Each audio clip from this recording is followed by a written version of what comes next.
Howdy, folks. This is just a reminder that if you like this content, you can help me out by liking, commenting, and especially by subscribing. And be sure to hit the bell notification so you always get notified whenever I have a new video. Hope you enjoy this. Welcome back to Catholic Answers Live. We're back, right? We are actually back because on the screen it says we'll be right back. But I believe we're back.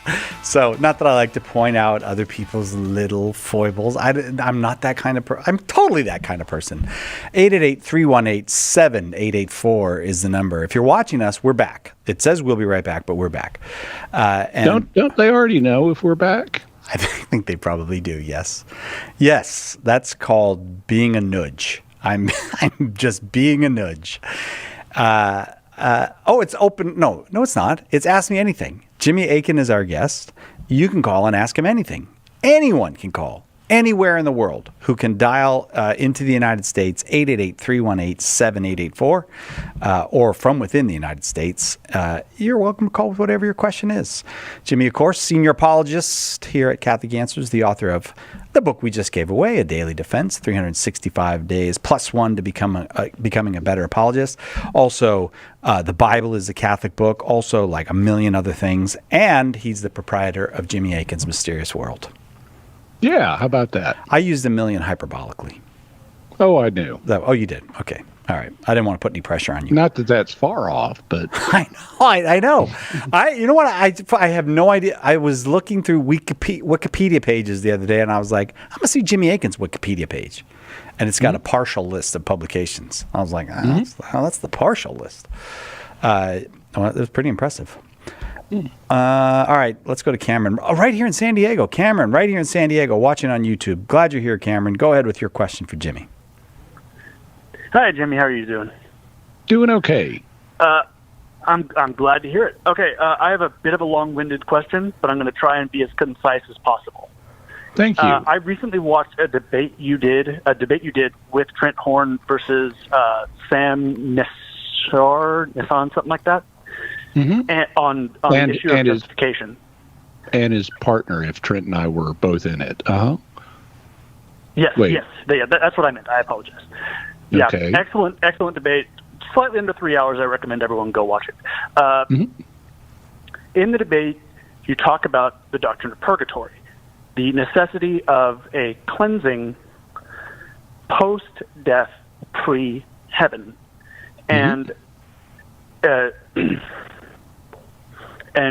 necessity of shedding what I believe you called ties to experiential sin. And my question for don't know that I use that language, but okay. Sorry, not experiential. I can't remember what disordered the exact desires. Term was, but disordered desires is what we shed in purgatory. Yes. I apologize. No problem. But my question to you, the objection that your opponent brought up was that in shedding our earthly bodies, we also shed those attachments to sin. And thus, in heaven, when we are given new glorified bodies, we no longer have those attachments, thus getting rid of the necessity of purgatory. So my question to you, and the objection that you made to that statement was that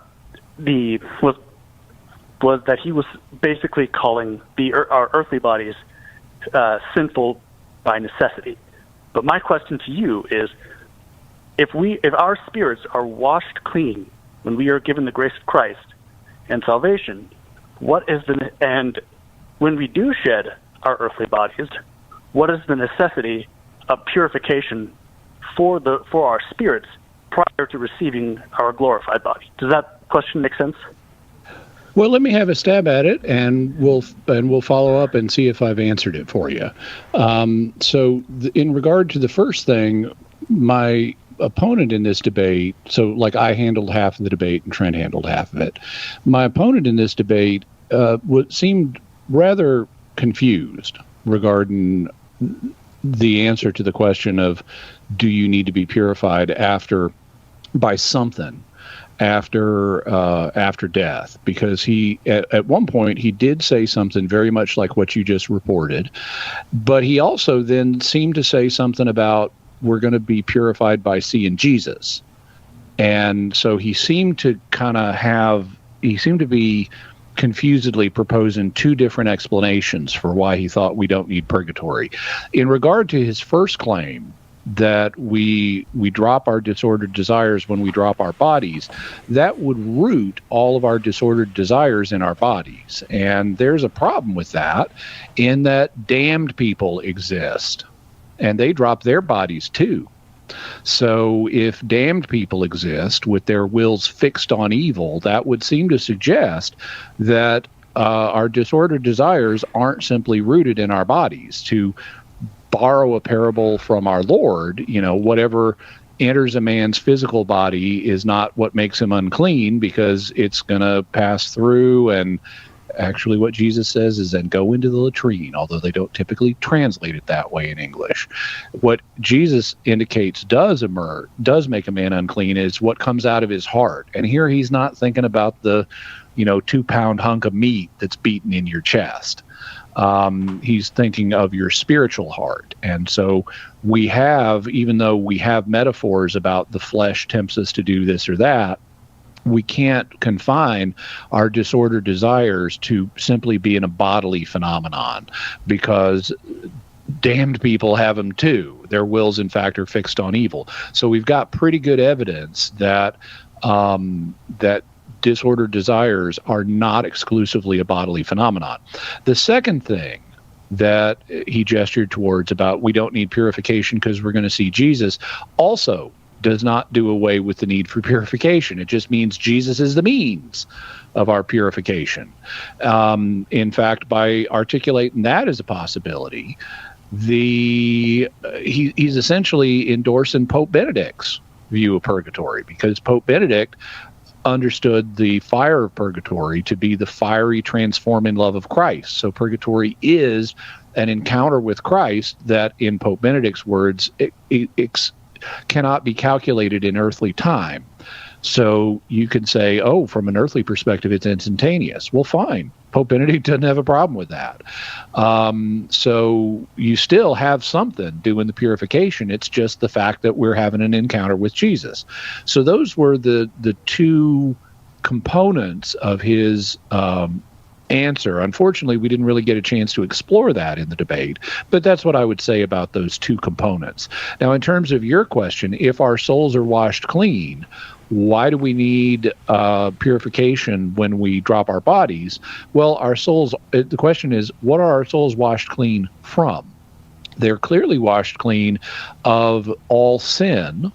That's the teaching of the Catholic Church, that everything that is properly sin is removed from our souls when we're justified.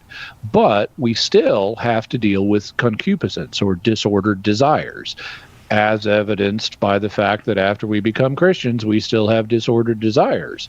And unless you're prepared to root those exclusively in the body, which goes contrary to the view that that damned people exist, then you're going to need to say that they are an ongoing spiritual reality that will need to be dealt with before we have the full glory of heaven. Because in heaven, we're not going to be tempted by sin. We're not going to have disordered desires. And so something needs to happen to remove those desires. You could propose it's seeing Christ and having an encounter with him. You could propose it's something else, but something needs to deal with them.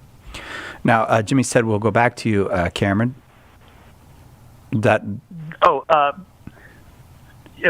Excellent answer. However, I do have one objection to it. Okay, what's the objection? I agree. I agree with everything you've said. However, it does not follow that the fact that the souls of the damned have also shed their earthly bodies, because they also would have had. The conclusion, the objection that there exist the souls of the damned in hell who are still tempted by sin and have not shed those desires for sin, because their spirits would not have been washed clean. It's a combination of the two things. If you divide it into two parts, you have your body A, your spirit B. Both have connections to the desire for sin. If, by the grace of God, here on our earthly life, the spirit is shed of that desire. Well, it could still follow that the body can become the source of that. And once you shed that body, you're left with a pure spirit. I'm not sure I agree with that. For reference, I am Catholic. I believe all this stuff. I'm just anticipating this as an objection when I get to discussion with some of my Protestant kin. Does that make sense? Yeah. Does my objection make sense? Well, so it seems to me that if I was going to argue against this position, I mean, you've articulated one possible way of trying to evade it. The difficulty is going to be claiming that even in this, because essentially what you've said is, we have disordered desires because of our body, and we have disordered desires because of our soul in this life. And so if our souls are purified, the body is the only remaining source of disordered desires. Well, okay, number one, from a biblical perspective, that's going to be hard to sustain. But also from just a reason perspective, that's going to be hard to sustain. People make choices where they're not under any compelling bodily interest that are sinful. I mean, I could understand if someone would say gluttony or lust, has a root in bodily desires, but envy doesn't. So there are a bunch of sins that don't look simply physical. They look like they are part of our souls. And furthermore, you're presupposing a particular type of cleansing of the soul that would remove its disordered desires. And that's not something we find taught in the New Testament. So I'm anticipating, interacting with Protestants like you are, and they've got a sola scriptura perspective. And so if they proposed this to me, I'd say, so where's the scripture telling us this? Because this is not something that is typically part of Protestant doctrine. And if you believe in sola scriptura, you're going to need to be able to produce scriptures to back up this claim or set of claims. Furthermore, there are other Protestants, I would also point out to them, who agree with the Catholic point of view. C.S. Lewis, Jerry Walls, actually there's quite a number of different Protestants who support some understanding of the concept of purgatory for reasons that I've outlined. And I would say, well, show me why these guys are wrong. So there are a number of possible ways. I mean, yes, you can deny purgatory if you bite the bullet hard enough, but you're going to have to pay heavier theological prices. The other way to do it would be to say that, well, the souls of the damned actually are perfect and pure and holy souls. They're just damned. But they don't have their wills fixed on evil, and Christian theology has just been wrong about that. But then that creates its own problems. Like, if the souls of the damned are perfect and pure and holy, why isn't God treating them like they're perfect and pure and holy? Why didn't He forgive them for what they did if their wills are now turned towards God? That doesn't seem just, to punish someone whose will is turned towards God for all eternity based on something they did in the past and no longer endorse. So you can, if you're willing to deny enough, you can evade purgatory, but you're going to have to pay heavy theological prices for doing it. Cameron, that certainly brings us to the break. As a matter of fact, we're a little past time to take the break, so I will say thank you for the call. It's Ask Me Anything. Jimmy Akin is our guest. We'll be right back with more after this. Let us help you with your question today on Catholic Answers Live. Do you have a question but prefer to ask it privately? Catholic Questions can help. Go to CatholicQuestions.com to ask your question online, email us, drop us a letter, or give us a call. Longtime Catholic Answers Live apologist and author Jim Blackburn or another Catholic Questions apologist will be happy to assist you. Catholic Questions proudly supports Catholic Answers Live, so visit us at CatholicQuestions.com today. That's CatholicQuestions.com. EWTN is everywhere. EWTN radio programming is provided free of charge to over 500 domestic and international AM and FM radio stations. It's a great teaching tool for Catholics and non-Catholics alike. For a complete list of EWTN AM and FM stations across America, visit EWTNradio.net. At the bottom of the page, click Affiliates. EWTN is the global Catholic network.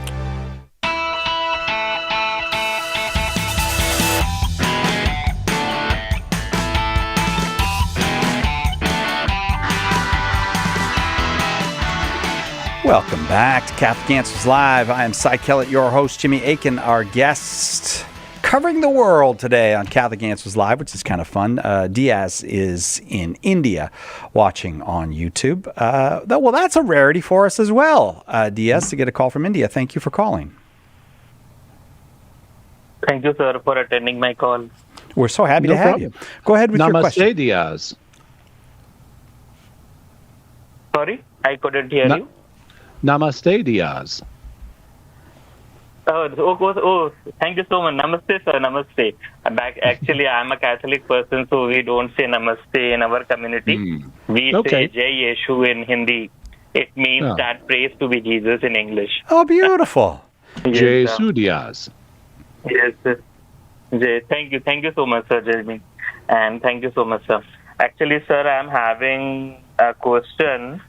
And this question has been raised by Muslim people to me because many times when I talk with other religion, other faith people, then they raise some question. And this is a question that is bothering me from a very long time. And what's the question? I'm having no answer for this. Yes, sir, I'm going to ask. Sir, it is John's Gospel. Chapter number 7 from verse number 53 till John's Gospel chapter 8 till verse number, I think it is till 11, the adulterous woman account. So this particular verse, even the some of the footnote, it's been saying that this is a particular passage is not found in the original Johannine writing, and the longer reading of Mark also. So my question is this, that always Muslim people, they say that Bible is corrupt, Bible is changed, and it is being manipulated. Later on, a lot of verses has been added to it, a lot of verses has been removed to it. And one thing they show for this, like our Father prayer from Matthew's Gospel, because in Matthew's Gospel, if we go to old, like traditional text, then like the King James reading or Douay Hempson, it is having the doxology, and I think you know what I'm talking about. But if we are going to read our new Bibles in these days, then the doxology is not there. Even 1 John 5:7, that the Father, the Word, and the Holy Spirit, that these three are one. That is also in the King James, but not Diaz, in our, you're putting a whole bunch Bible. of Diaz. Hang on just a second. You're putting a whole bunch of different issues on the table, and there's no way I'm going to be able to address all of them individually. Can you sum this up into an overall question for me? I just want to let you. Yes, sir. I just want to present my case that this is the type of question I am having, and now you address. Okay. Well, so let's deal with the Christian half of this, and then let's deal with the Muslim half of this. So God promised that he would give his word to his people, and he did, and he divinely inspired some of them to write it down. But he didn't promise that in copying the scriptures later, nobody would ever make a mistake. And so scribes did make mistakes as they copied things down. There are a variety of causes for that, which have been studied by scholars, and not just Christian scholars, but other scholars too. And the good news is, because the Bible, not the Quran, is the most successful book in world history, we have more manuscripts of the Bible than any other book in world history. And we're able, and that's a good thing, because we can use those different manuscripts to correct each other. So based on rules, this is a science it's sometimes called lower criticism. It's also sometimes called textual criticism. But scholars have worked out rules to try to figure out which reading was the original. Now, you cited there are only two notable passages that are of any length in the New Testament that look like they may not have been original. You named the account of the woman caught in adultery in John and the longer ending of Mark, and those are the only two. You then proceeded to name a couple of shorter passages that just amount to a verse each. You named the doxology, for thine is the kingdom, the power, and the glory, that got attached to Matthew's prayer, because of Matthew's version of the Lord's Prayer, because the doxology had been used in the liturgy, and people thought, oh, well, maybe why isn't that here? Because I hear it in the liturgy and they added it in, not realizing it was a piece of the liturgy rather than part of the original text. And then you also mentioned the Johannine comma about the Father, the Son, and the Holy Spirit being one. But those are like the most famous examples, and that's kind of pretty much all there is.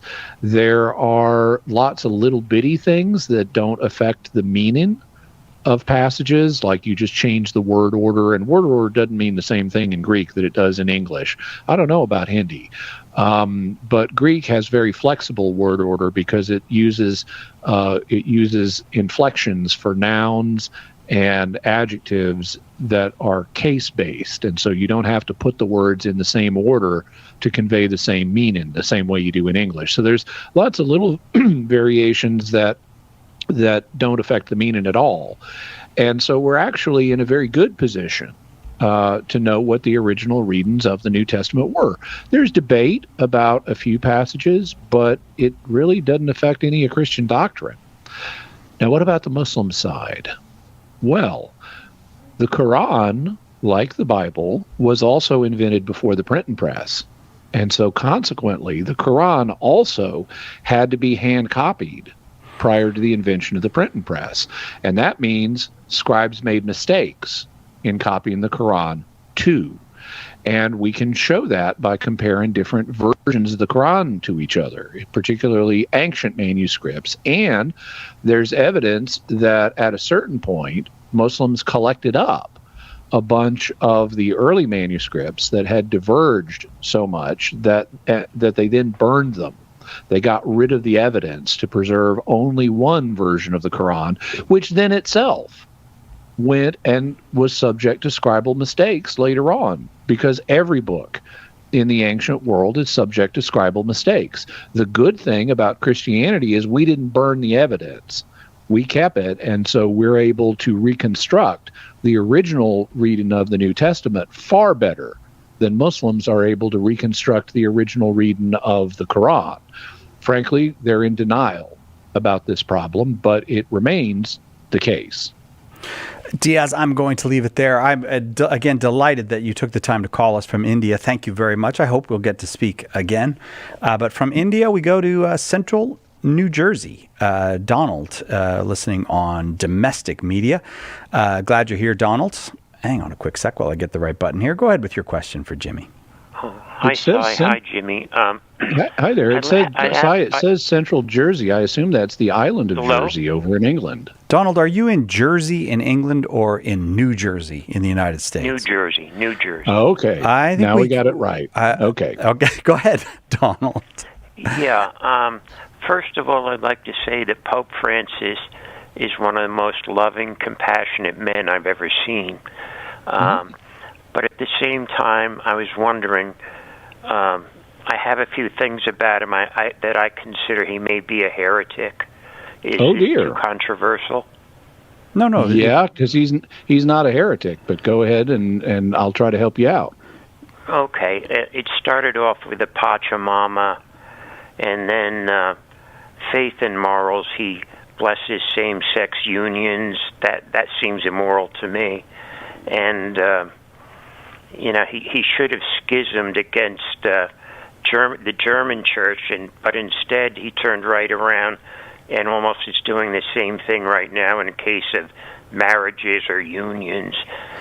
Well, hang on, Donald. There's not a lot of time, Jimmy. Do you want to have a full list, or you want to take those three, or how would you like? Well, I think I probably better limit the number of things, because if otherwise I simply won't have time to respond. We're about to hit the break, Donald, so I can respond to the Pachamama challenge, the blessing same-sex unions, and what was the third?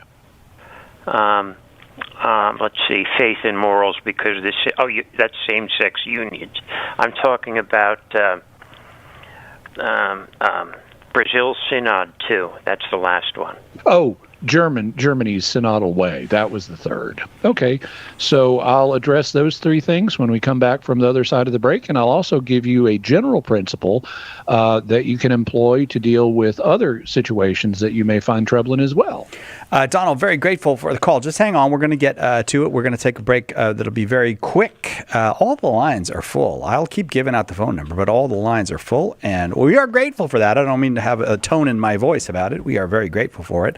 As we head into the break, I'll invite you again. Please check out CatholicAnswersConference.com for all the information about our big conference coming up September 26th through 29th right here in sunny San Diego.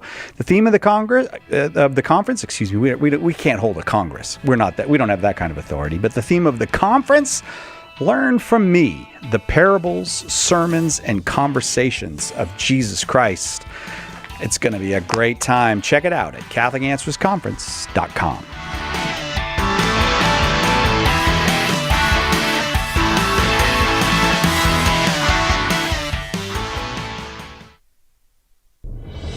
When the resurrected Jesus appeared to disciples on the road to Emmaus, they didn't recognize him until the breaking of the bread. The same is true today. In the Holy Eucharist, we really meet Jesus. In The Eucharist is Really Jesus, author Joe Heschmeyer explains how knowing Jesus in the Eucharist is the key to understanding all of Christian faith. Order your copy of The Eucharist is Really Jesus today at shop.catholic.com or get it at a good Catholic bookstore. Our Lord needs articulate defenders of the truth to spread the joy of the Catholic faith. Catholic Answers monthly giving club, Society 315, helps you fulfill the call in 1 Peter 3:15 to always be prepared to make a defense for the hope that is in you. For as little as $10 a month, you'll help Catholics grow in faith, bring lapsed Catholics home, and lead non-Catholics to the truth. Go to casociety315.com and join today. As we read the Gospels, every Christian faces the question again and again, what does Jesus mean? Getting the answer right is critical to both growth in holiness and fruitful evangelization. Want to know Jesus better so you can introduce him to your friends? Then it's time to get serious about understanding his words. Why not join Catholic Answers for our 10th annual Apologetics Conference? Learn from me the parables, sermons, and conversations of Jesus Christ. September 26th through 29th, right here in sunny San Diego.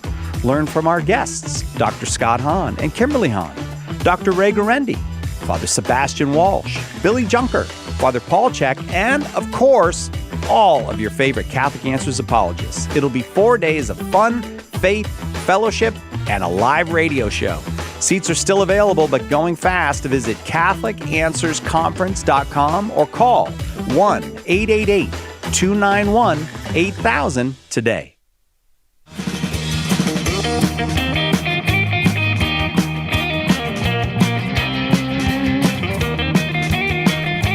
Welcome back to Catholic Answers Live. It's Ask Me Anything. Jimmy Akin is our guest. Donald in New Jersey had a bit of an extended list, but we got it down to three of questions about Pope Francis as the Pope. Is he a heretic? Jimmy, you've got the three items that we've got to. Yeah. So go ahead. Yeah. So first, here's the general principle. We need to understand what heresy is. Heresy is the post-baptismal obstinate doubt or denial of a truth that must be revealed, that must be believed with divine and Catholic faith. Now, that's kind of hard to process, so I'll put it in other terms that are going to be a little simpler. What a heresy is after someone's baptized, they refuse to believe something that is a dogma. And so that's the essence of heresy. Someone who's baptized refuses to believe a dogma.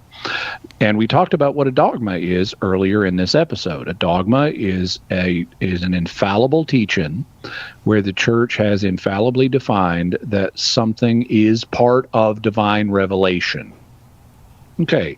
So, in other words, a heresy is for a baptized person to refuse to believe something that the church has infallibly defined to be part of divine revelation.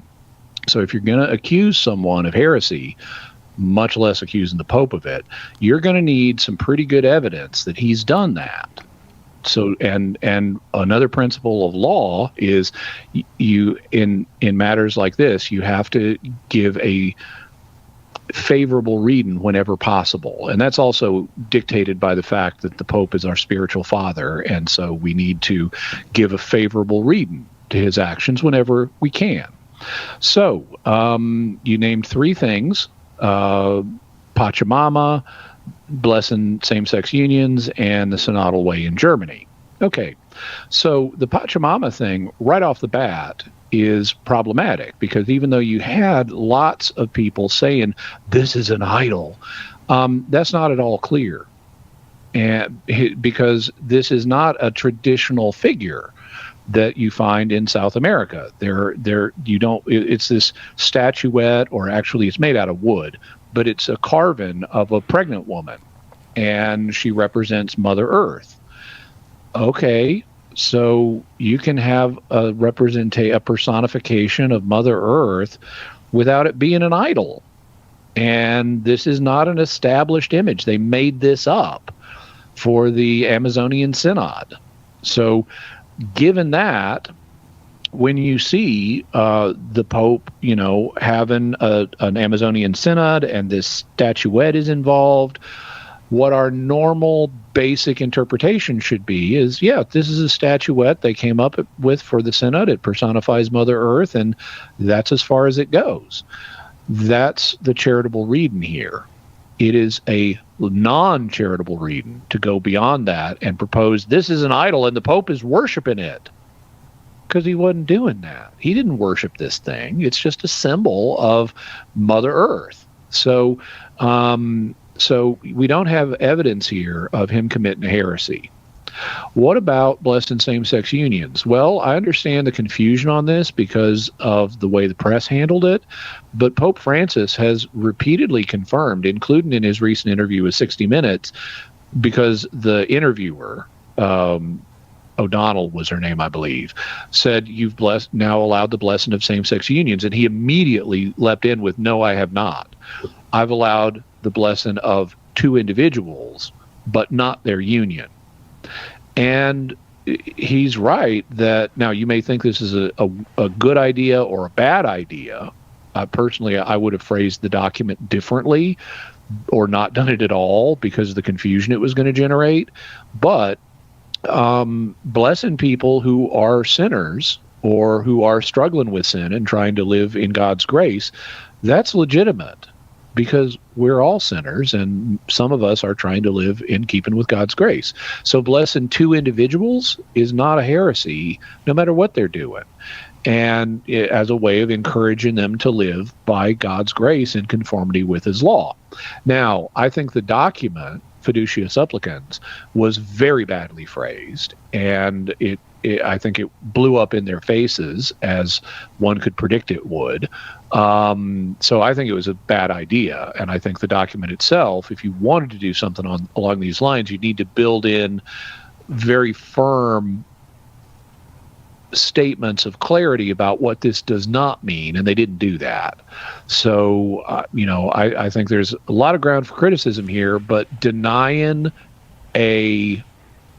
something the church is infallibly defined to be divinely revealed, that's not what's happening in this situation. So it's not a heresy. You can argue it's a bad idea, but bad idea does not equal heresy.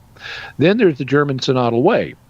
And Donald suggested that he should be drawn harder lines with the synodal way. Well, the problem with doing that is that could actually bring on a schism. And so what the Pope has been doing has been trying to avoid a schism. He's been laying down various lines with the Germans, and they keep crossing them.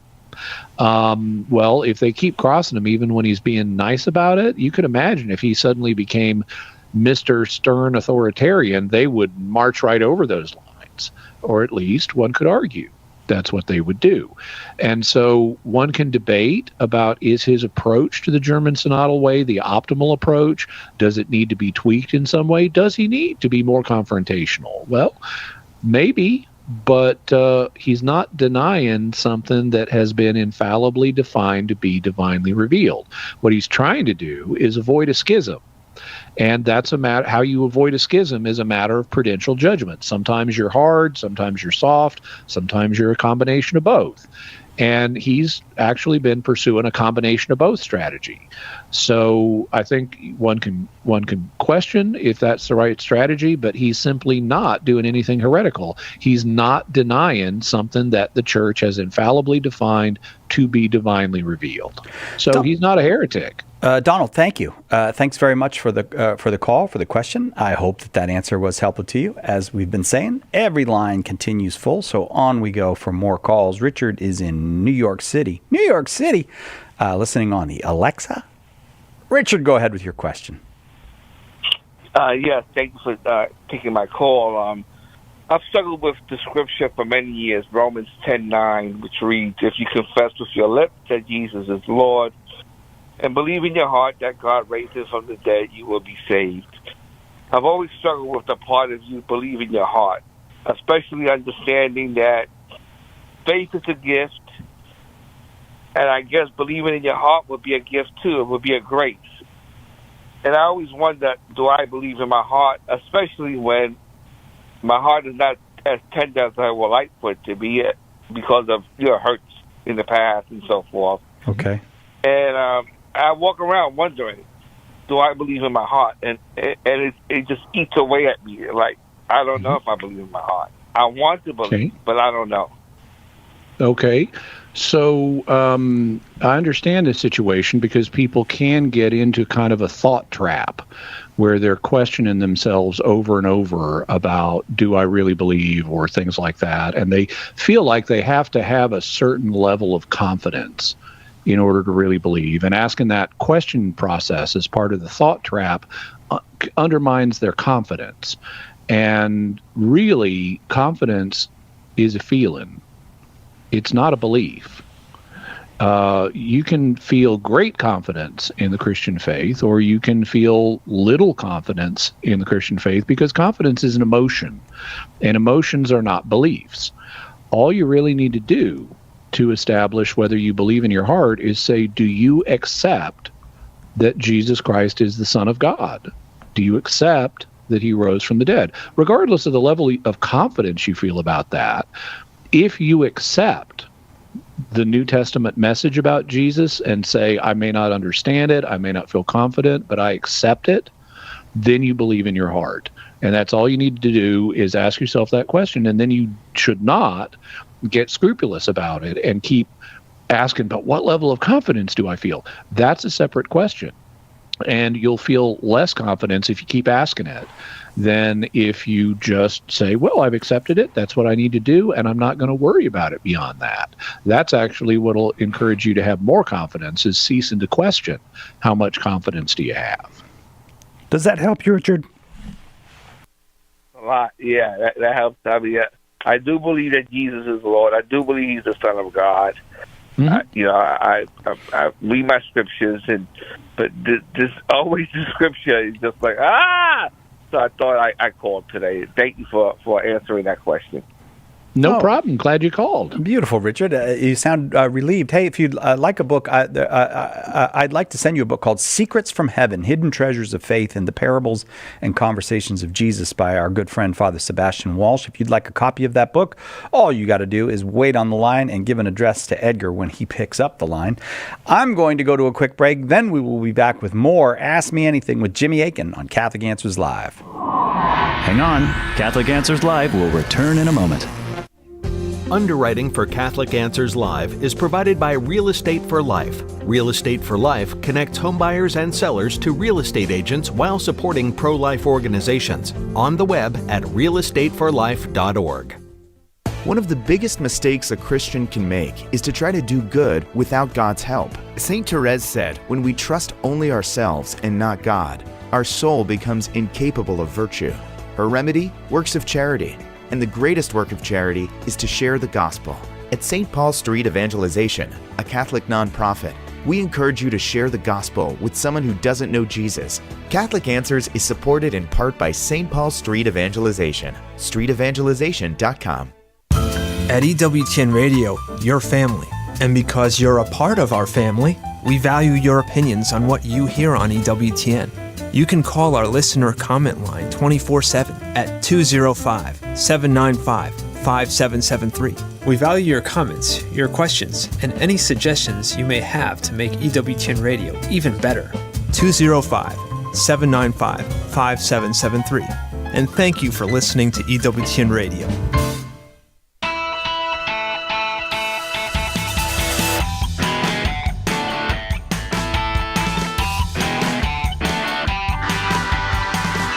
Welcome back, Catholic Answers Live. I am Cy Kellett, your host. Jimmy Aiken is our guest. Every single line full for 2 straight hours. Wow, wonder who's popular around here. It would seem to be Mr. Aiken. People just want to call in and have you process their questions. That's it. They're like, whoa, man, I can't wait to have Cy hand me off to Jimmy. All right, let's go to Birmingham, Alabama. Amber is in Birmingham watching on YouTube, and I think you've been waiting a long time, Amber, and I apologize for that, but thank you for waiting. No, Amber? Did I push the wrong button? Maybe Amber didn't wait. Line 2. All right, it's line 2. All right, I'll tell you what, Amber, if you hear this in a minute, just hang on. I'm coming back to you. I'm not leaving you. I just can't hear you at the moment. Hunter's in Georgia watching on YouTube. How about you, Hunter? Are you there with us? Yes, sir. Oh, great. You scared me. That pause scared me, Hunter. Yeah, I can hear you fine. Go ahead with your question for Jimmy. Okay, thank you. Thank you for taking my call, Jimmy. Can you hear me clearly? Yes. What's your question, Hunter? Okay. So a while back, I watched this documentary called Secrets of Christianity, and it's by a Israeli journalist called named Simcha Jacobovici. I may be butchering that. Oh, sure. And so there's I know who you mean. Okay. So there's an episode they did about the sea voyage to the land of the Gadarenes, and and they try to prove that the land of the Gadarenes is in Spain rather than in the Sea of Galilee. And then during the episode, there was a part where a biblical scholar by the name of James Tabor, I know him too. He says that that one of the things that's often forgotten about the job of the Messiah is that he's got to bring in all 12 tribes of Israel back into the land of Israel, and that basically Jesus didn't fulfill that because the Gadarenes were supposed to be the lost tribe of Gad, and he didn't bring them back during his first coming. So I guess my question is how did Jesus fulfill the prophecy, the messianic prophecy about bringing in all 12 lost tribes of Israel back into the land of Israel? Okay, so the first thing to know is James Tabor is a very eccentric individual. He has a lot of views on various matters that basically there's no other support for in the scholarly community. He's an eccentric. That doesn't mean he's always wrong, but it does mean whenever you hear him say something, you really want to look at it to say, how good is the evidence here?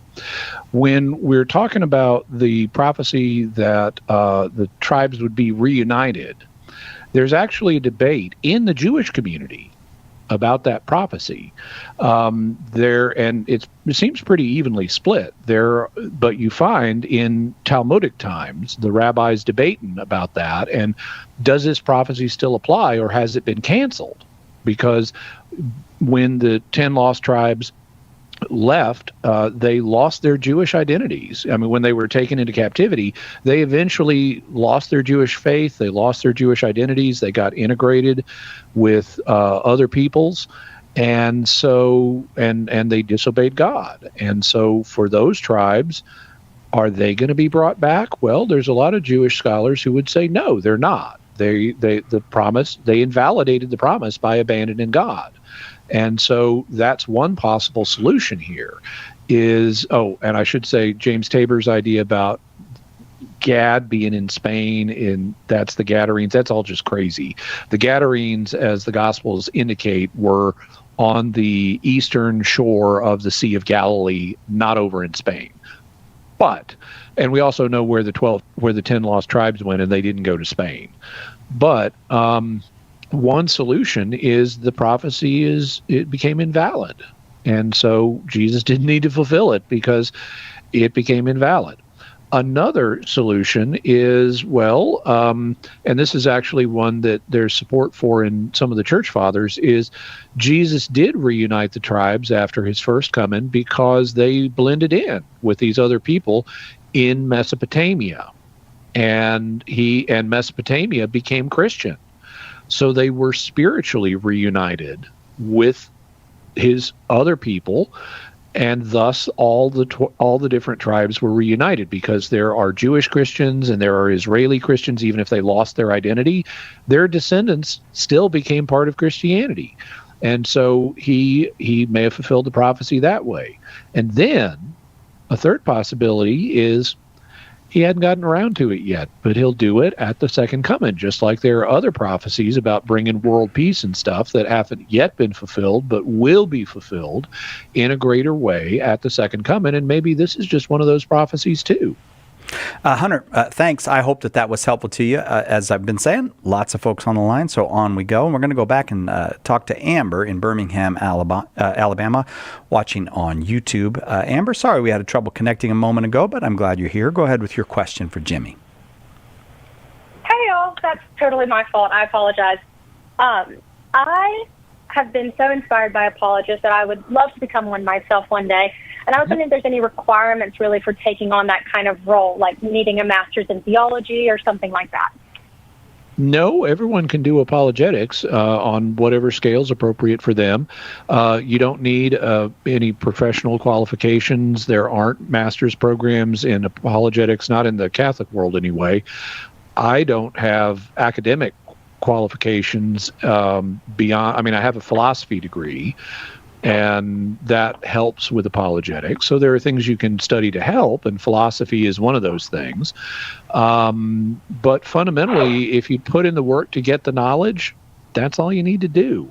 Most of what I've learned about apologetics is stuff I self-studied, and I also learned on the job, because my philosophy degree prepared me for certain questions like, does God exist? But then when and also as I became a Catholic, I had to convince myself of the truth of Catholic theology and see that it was, better biblically than the Protestant theology I already had. And so that kind of gave me a background in Catholic apologetics. But then when I started working as an apologist, people ask all kinds of questions that are not properly apologetics, like this one, which is about how you become an apologist instead of being an apologetic question. Or we did a show a month or two ago where I noted for each question what category it technically went in. And they were questions about history and science and the Bible and liturgy and canon law and all these different topics, none of which were apologetics. But they were questions people had, and I wanted to help them out, and so I did. But a lot of that learning was self-study and stuff I learned on the job by doing it, which is fundamentally how you get the skills. You get apologetic skills by doing apologetics. You could do it in person, talking to people. You could do it on social media. You could do it on YouTube. But if you're interested in being an apologist, there are some books you can read that would help. There are some, academic programs you could take. I would recommend the Catholic Answers School of Apologetics for online apologetic instruction. But there are a variety of different things. But fundamentally, it comes down to doing the work and getting experience, both in terms of self-study and in terms of actually applying the skills and helping figure out how to help people with the issues they're dealing with. Okay, Amber? Thank you. I'll tell you what, Amber, I don't know if you've got any of Jimmy's books, but I'd love to send you a daily defense. I think you would enjoy that. I was going to suggest that one. If you've already got a daily defense, just tell Edgar you'd like another one of Jimmy's books, and he'll help you pick out a different one. But a daily defense, 365 days, +1 to becoming a better apologist, is yours if you'd like it. Just give Edgar an address to send it to. I'm going to go to Oklahoma now. Alicia is in Oklahoma. Alicia, welcome. Go ahead with your question for Jimmy. Yes, hello. Thank you so much for taking my call. I was calling because a friend of ours, they have asked us to be on their will to take their 2 children in the event that hopefully never happens, that both of them pass away. We would take them in and have them be our children. But they're not Catholic, and they have requested that we do not baptize them. I've talked to my husband about this, and I think we're both in agreement that at the age of reason and above, if they were to come into our home and they told us they wanted to be baptized, then we would have them baptized, because I'm not going to deny that to them. Good. Prior to the age of reason, though, I don't know if it's like my husband's on the side that we should respect their wishes. I'm more leaning towards I want to do what is best for the children in terms of their souls. In any of those events, like before the age of reason or after the age of reason, do we tell them that no, I'm sorry, we're going to baptize your kids, or can we honor their request? Well, you can honor their request. Now, I agree. After the age of reason, it's the children's decision. And so they're no longer infants at that point, canonically speaking, and they have the right to make the decision themselves. So that's not the issue. The issue would be before they hit the age of reason, would you deviate from the parents' wishes? And I would say that's a debatable question. I think people can have different opinions on that.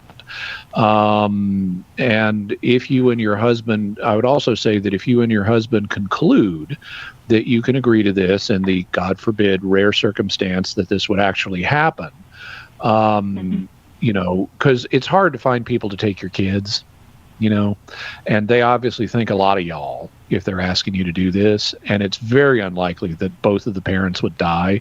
So this is probably a moot situation anyway.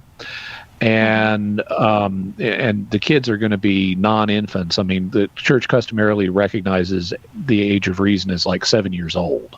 So there's only a limited window of time. It'd be even more unlikely for both of the parents to die in that window. So this is probably a moot situation.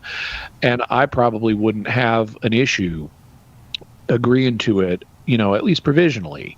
Now, if, God forbid, this actually happened, then I'd probably reevaluate and say, should we still continue with this understanding, or now that we actually are in charge of the children's good, maybe we need to take another look at this, and you might come to a different conclusion.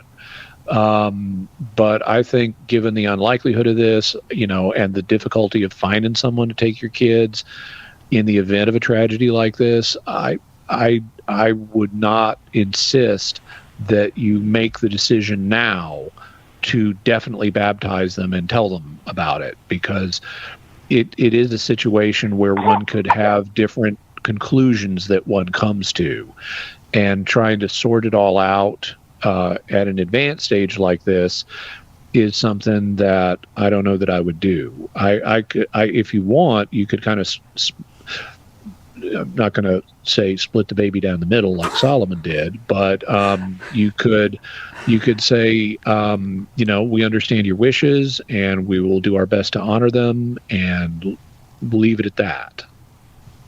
What do you think? That's not a promise.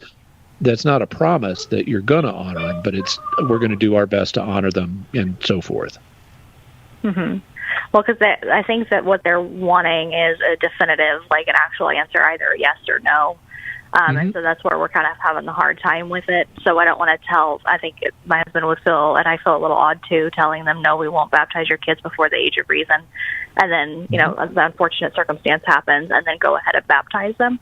But I wasn't sure anyways if they're not like babies, if they've never been raised up in a faith, like they might know faith from us, but their parents aren't religious, like if it would be appropriate to baptize them anyways, because they wouldn't really know anything of Christianity. In the rule is, in danger of death, children are to be baptized even against the will of the parents. But otherwise, there is a natural law right of the parents to make determinations, and so you want to try to honor their wishes apart from like danger of death situations. Alicia, thank you so much for waiting and for bringing the question. I hope that was helpful to you. It sounded like it was, but you can always call back on another day if there's more follow-up that you'd like. Jimmy Akin has been our guest. Tomorrow morning, the second part of the Unicorns episodes airs. The saga of the Unicorns. Thanks, Jimmy. Appreciate it. My pleasure. That'll do it for us. We'll see you tomorrow, God willing, right here on Catholic Answers Live.